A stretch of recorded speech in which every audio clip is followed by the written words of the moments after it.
মরা মানুষের চুল হাড় কবর থেকে তুলে এনে দিলেই 2 থেকে 3 দিনে প্রেমিক প্রেমিকাকে বশীকরণ, দাম্পত্য কলহ দূর করা, গোপন রোগের চিকিৎসা সহ দেয়া হয় সব সমস্যা।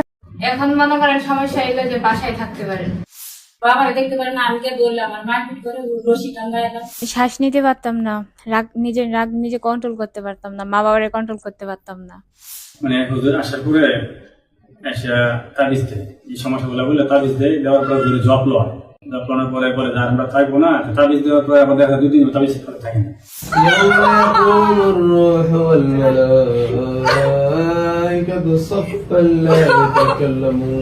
আমি আপনার এই জায়গা থেকে চিকিৎসা নেওয়ার পর আলহামদুলিল্লাহ ভালো আছি। আমার জন্য সবাই দোয়া করবেন, আমি যেন সবসময় সুস্থ থাকি। স্থানীয় ওলামায়ে কেরাম এবং সর্বস্তরের জনতা, আমার জীবনে যত এই জারফুক বা কবিরাজ আমি দেখেছি তার মধ্যে হুজুরে আমার কাছে শ্রেষ্ঠ, কারণ শরীয়ত বহির্ভূত কোনো কিছুই আমি হুজুরের কাছে এখনো পাইনি। সকাল হতেই হুজুরের বাসার বাইরে দেখা গেল শতাধিক মানুষের ব্যাপক ভিড়। দেশের বিভিন্ন জায়গা থেকে তারা হক্কানি এই আলেমের কাছে চিকিৎসা নিতে ছুটে এসেছেন।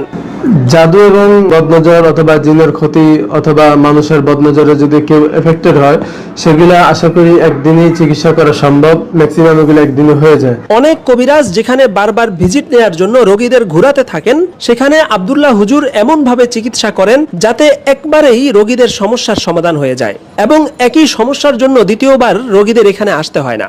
গত শুক্রবার হুজুরের চেম্বারের সামনে অপেক্ষমান প্রায় শতাধিক রোগীদের মধ্যে একই রোগের জন্য আবার এসেছেন এমন কাউকে পাওয়া যায়নি। মানে এখনই সমাধান, এরপর আর দ্বিতীয়বার আসা লাগে না। তাবিজ অথবা জিদের চিকিৎসার ক্ষেত্রে দিনদার মানুষের অন্যতম আশঙ্কা থাকে এটি ইসলাম বিরোধী কিনা, অর্থাৎ শরীয়ত বিরোধী, কুফরি বা শিরকি কোনো কিছু এখানে আছে কিনা।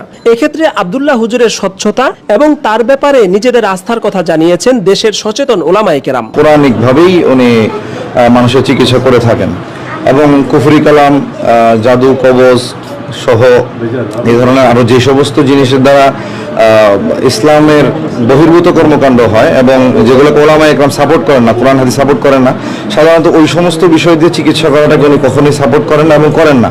জিন এবং তাবিজের চিকিৎসক আব্দুল্লাহ হুজুর জানিয়েছেন তার এই চিকিৎসা পদ্ধতির নাম কুরআনিক শেফা, কারণ অন্য কোনো তাবিজ, কবজ বা ঝাড়ফুঁক নয়, শুধুমাত্র কুরআনের আয়াত তিলাওয়াতের মাধ্যমে তিনি চিকিৎসা দিয়ে থাকেন।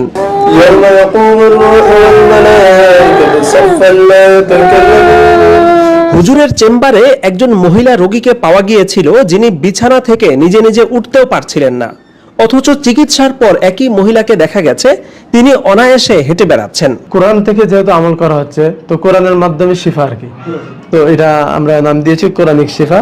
কোরআন আর সুন্নাহর বাহিরে এখানে কোনো আমল করা হয় না। কুরআনিক শেফায় কোনো রোগী এলে সর্বপ্রথম তার ব্যাপারটি যাচাই করা হয়, যদি জিন বা তাবিজের কিছু পাওয়া যায় তাহলে আমল করা হয়, অন্যথায় শারীরিক সমস্যা হিসেবে রোগীকে সরাসরি ডাক্তারের কাছে পাঠিয়ে দেওয়া হয়। মূলত এ কারণেই আব্দুল্লাহ হুজুর এবং তার কুরআনিক শেফা রোগীদের আস্থার জায়গায় পরিণত হয়েছে। আমার